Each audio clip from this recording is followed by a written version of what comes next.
bien, estamos Bueno, bien. te escuchamos bien, que no sé si estás con el celular, si estás con manos libres, sacáselo al manos libres, porque me parece que se escucha mucho ruido ambiente. ¿Puede ser? A ver, ya trato. Sí, dale, nosotros te esperamos, no hay problema.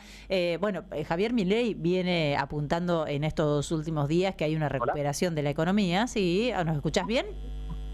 Yo escucho bien, ¿ustedes? Ahora te escuchamos muchísimo mejor, Germán. Vamos a hablar de Genial. esto, de lo que señala el gobierno, que hay una supuesto repunte en la economía, en los salarios sobre todo, ¿no? Sí, en realidad el gobierno se jacta y Milei se jacta de esta, entre comillas, desaceleración inflacionaria. Y bueno, era tratar de relacionar un poquito eso con algo que ustedes vienen hablando, que es la pérdida del poder adquisitivo del salario. Como la pérdida del poder adquisitivo del salario, más que una consecuencia, es algo deliberado de si se puede llamar el plan económico del gobierno, digamos, ¿no? Esta desaceleración inflacionaria descansa en gran medida en la cristalización de un poder adquisitivo del salario destruido. Y vamos a hablar un poco de eso. Yo hoy preparé un cortecito sobre algo que parece que pasó hace 5 años, pero son menos de 4 meses, que es en una de esas entrevistas tan amigables que hace el presidente con los trabajadores de prensa de La Nación Más, donde hace alguna referencia a eso de lo pulverizado del salario. Qué generoso que sos. Con lo de trabajadores de prensa. No sé cómo decirle, periodistas tampoco, no sabía que vamos al audio sin más, dale, vamos. Con los salarios que hoy tenemos en Argentina, las cuestiones del mercado laboral hoy no son restricciones efectivas. Son salarios de miseria. Por eso lo digo. Claro. Entonces, no representa un problema la cuestión laboral hoy. Sí.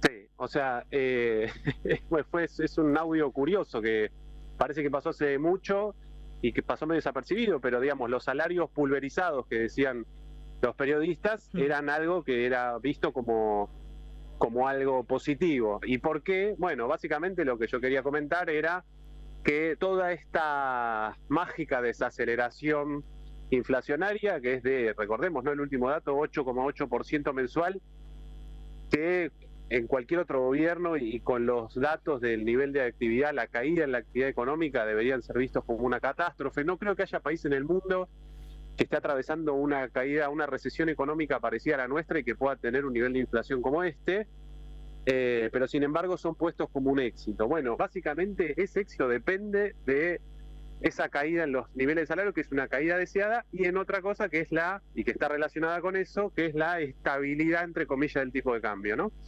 ¿Por qué? Bueno, si uno ve los salarios, hay una pérdida del poder adquisitivo del sector privado registrado entre noviembre y abril, que es de alrededor del 17%, perdón, del 14%.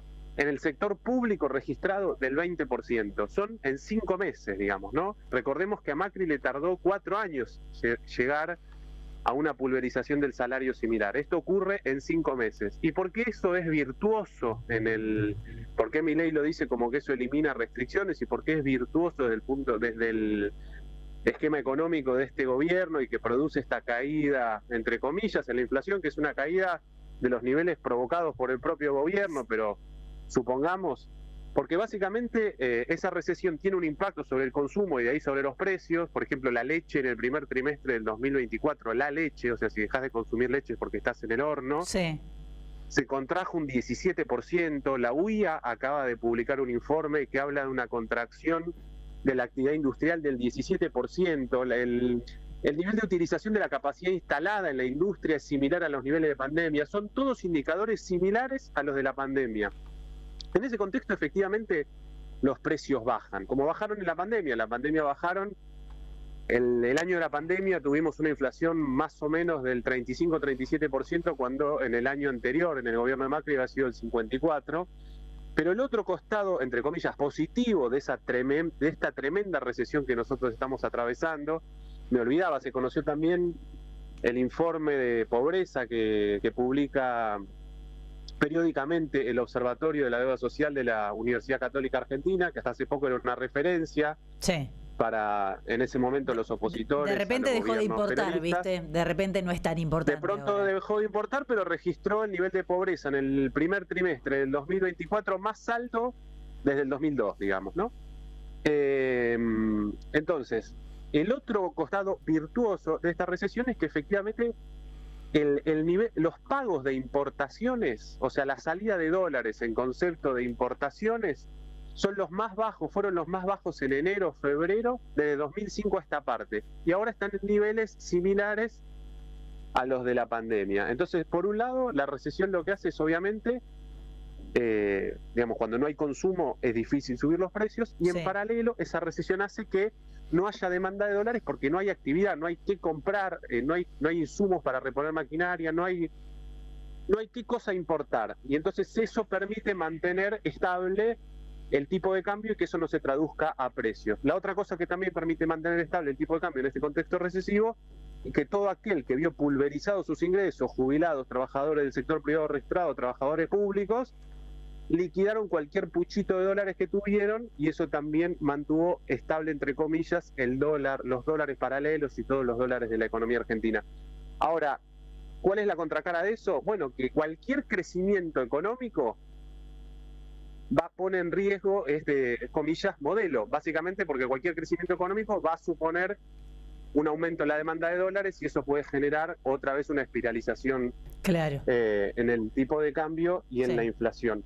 Por eso también la otra vez que hablábamos, y con esto corto un poco, del RIGI, que decíamos, ¿qué es lo que pueden ver de atractivo alguno en este régimen que no genera encadenamientos, que delega la soberanía, la justicia en tribunales arbitrarios internacionales, que exime de impuestos a empresas, digamos, que no deja nada en el país? Bueno, una entrada de dólares del corto plazo, digamos, es el único atractivo. Nada más que eso. Es algo muy similar a el esquema que tenía, por eso la semana pasada dijeron el mejor presidente de la historia, Menem, ¿no? Menem tiene el récord de haber tenido años de crecimiento económico que se den en paralelo con crecimiento de la desigualdad, con crecimiento de la pobreza y con crecimiento del desempleo. Recordemos, los primeros 5 años de Menem terminaron con el récord, uno de los récords históricos en materia de desempleo del 17% en el año 95.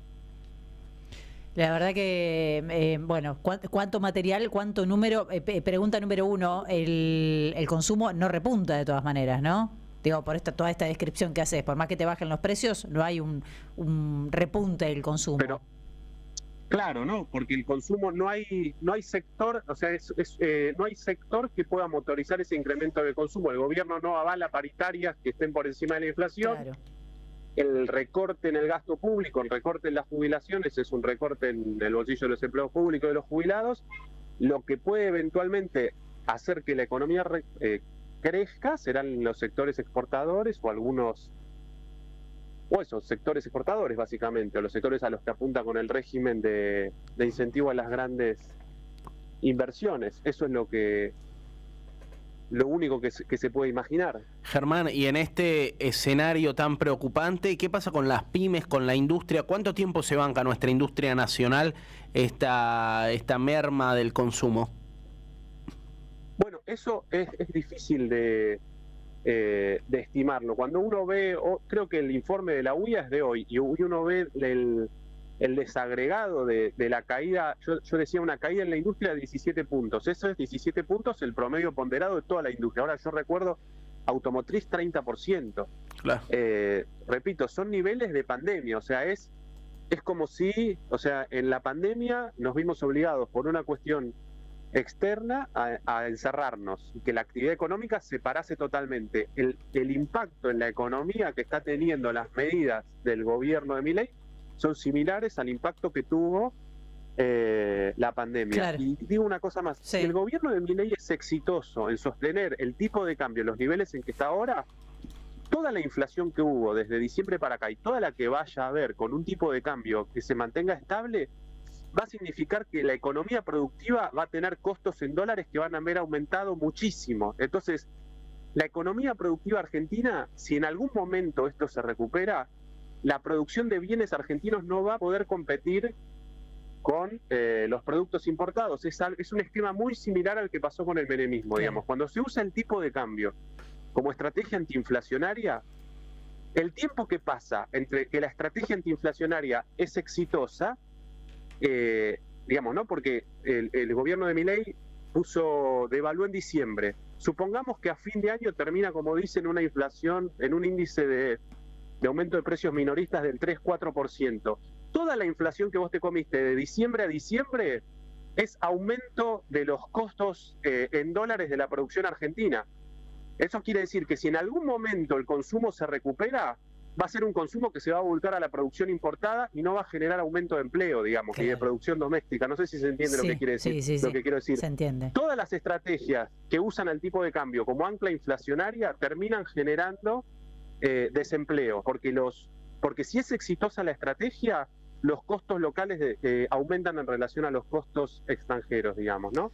Entonces es un modelo, entre comillas, que no cierra por ningún lado o cierra con un montón de gente afuera, que es algo que ya sabíamos, pero que vale la pena un poquito recordarlo. Recordarlo, porque es... igual creo que la mayoría ya sí, se está dando cuenta que cierra con gente afuera y se está dando cuenta que te estás quedando afuera, ¿no? Bueno, lo de Misiones, ¿no? Misiones es una provincia que tiene, si yo mal no recuerdo, 6 o 7 de cada 10 pesos de sus ingresos fiscales por coparticipación. La recesión está impactando directamente en la recaudación que tiene la provincia, la recaudación que tienen los municipios y los salarios de los empleados públicos y también de los empleados privados, pero digamos, es una cosa que digamos, bueno, es difícil no ver el amotinamiento policial, digamos, ¿no? Y es difícil no darse cuenta que está relacionado con la caída inédita e inexplicable del nivel de actividad que está atravesando la Argentina. Digamos, es inexplicable si no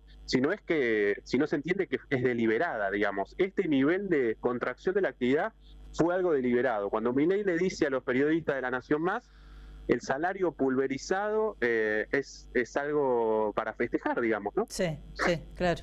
Germán, gracias. Hasta el lunes.